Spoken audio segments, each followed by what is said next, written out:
Hey everyone, today I'm going to show you how to get your OneDrive folder on your desktop for quick and easy access. Without any further ado, let's get started. Start by navigating to your Windows desktop and opening File Explorer. You can do this by clicking on the folder icon in your taskbar, or you can simply press the Windows key plus E on your keyboard to launch it quickly. Either method will work perfectly fine. Once your File Explorer window has opened, you'll notice a sidebar on the left-hand side of the screen.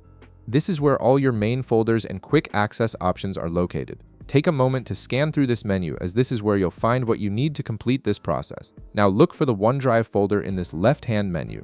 It's usually listed alongside other important folders like this PC, Documents, and Downloads. Once you've located the OneDrive folder, right-click on it. This will bring up a context menu with several different options for managing your OneDrive folder.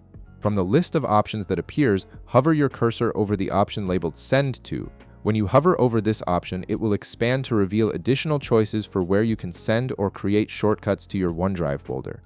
This feature is incredibly useful because it allows you to create shortcuts in multiple locations without duplicating the actual folder or taking up extra storage space. From the expanded menu, click on Desktop Create Shortcut.